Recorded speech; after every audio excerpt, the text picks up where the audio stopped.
Them call me Bushmaster. Use your instincts well. Now, your instincts are that part of yourself that is connected to the earth, connected to nature, connected to the ancestors, connected to everyone that has been anybody before you, that has existed before you. We have instincts that lead us all the way back to our animal previous versions of ourselves, if you will, as we were evolving both physically and spiritually, as we still are today.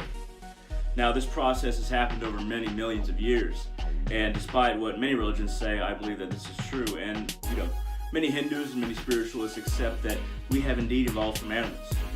But there is something between animals and where we find ourselves today. And most of our ancestors lived in tribes and clans, and they were both connected to the land, connected to earth, fire, water, ether, air, ether being space, of course, and connected to their overall journey of ascending as spiritual souls, not bound by that which binds animals, not bound completely by instinct, not forced to scrape to survive, not forced to just focus on reproduction and satisfying our need of hunger, our need of comfort. We have reached beyond that point, but we can use our instinct for good or ill, because as human beings, we now have the ability to conceive a skillful way to live and an unskillful way to live. The skillful way is good, in my opinion. The unskillful way is ill. If we live in a symbiotic relationship with our environment and everyone around us, then there is no need for ill to come about. But we find that when people are selfish, as people always have, we're going away from that, but as people are selfish, they start to only care about their own needs. And even with this sentience, even with this understanding that instinct no longer binds us completely, most people only work towards their own self-interest. Now, for the vast majority of people that I'm talking to, and myself to a certain extent, it seems obvious. People are going to work for their own self-interest, their family's interest, so they're going to follow the idea of so-called free market or capitalism, or a system that is based on a want and a need and the satisfaction of that given a certain price in between. But there are ways that we can go past all of these things still by using our instinct, though. Now, how can we use our instinct to go beyond this level of so-called civilization that we have achieved?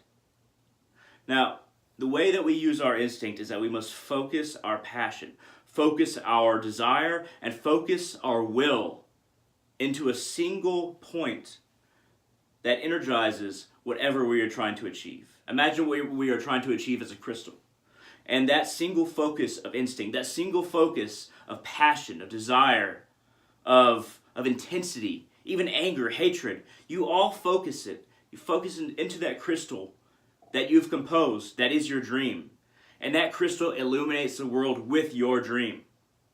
Now, this may seem fanciful, but let me give you an example. Now, as we move forward as human beings, we start to think, okay, this is what I want.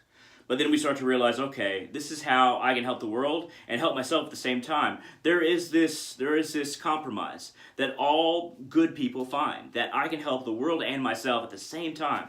And that's what all good people find. Now, if I want to write a book that I want to get published, The Code, for instance, one that I have not yet gotten published, then I have written it in a way that it will help people. But it will also help me monetarily and to connect to other people and join with other people, people who are focused on compassion and logic, people who believe that both these things are not opposites, but they actually correlate. Now, getting it published will bring in new connections and money to me, but it will also help other people. This is a good example of this, and this is an example I'm sure you'll be able to conjure up in your own life. Ways that you can help yourself and others. This is a compromise of virtue, but still, everyone benefits.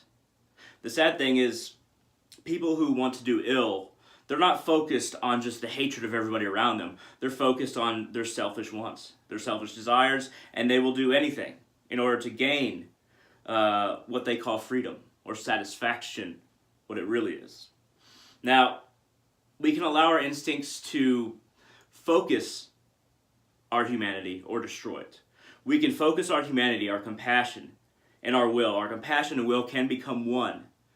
But that is the best case scenario. Most of the time, well, I can't say most of the time, but at least half the time, our humanity is chipped away at as we become numb to the circumstance of constantly trying to satisfy an ego and urges that can never be satisfied. But there are goals within ourselves that can be satisfied, and that we not only fall back and continually fall down to greater and greater needs to satisfy certain urges or desires or wants, we actually become more powerful. And that has to do with honing your skill at preserving the virtues you hold most dear, whatever those virtues are. Now, one way I focus my instinct is through magic.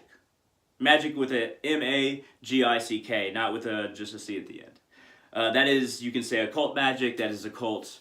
It's only called occult because it's secret, but really the secret is within. You just have to focus that secret, that there is no disconnect between yourself and the reality around you. That really is the secret of the occult.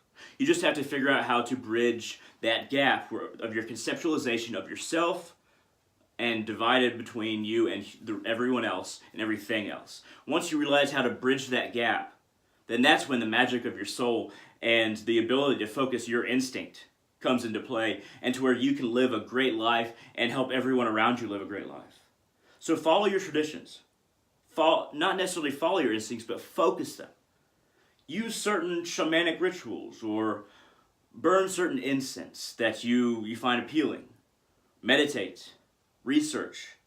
Find paths of self-discovery that are appealing to you, and then move forward along those paths and help everybody around you understand what you're going through. And maybe you'll find people who are going through the same thing. Perhaps they're in another spiritual tradition or another religion, but reach out.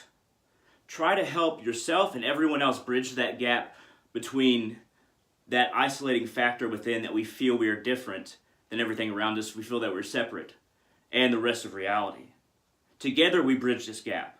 Together, through not only rituals and meditation, and you can say spells, different acts of worship, workings upon an altar, workings within, some people say chaos magic, but really that's just bridging the gap.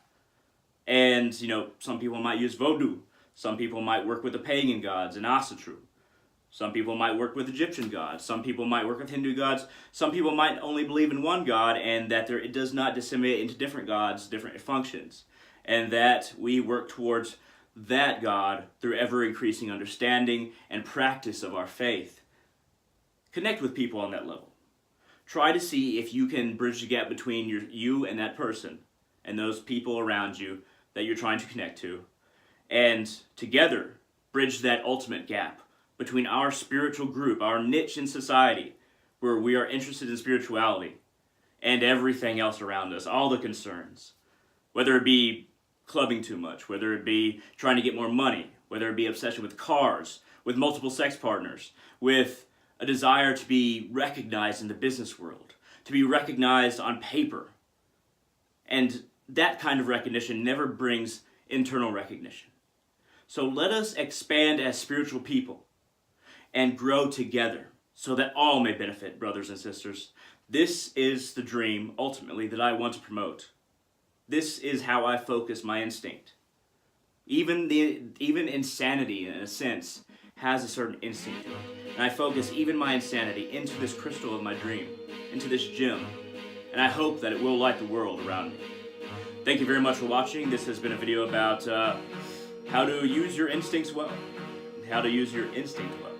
And I hope that you yourself can realize this truth and see that there are ways to channel our ancestors, the earth itself, and all the energy these things provide, and create a better tomorrow, not only for other people, but for ourselves. Thank you very much, all of you. Have a great day.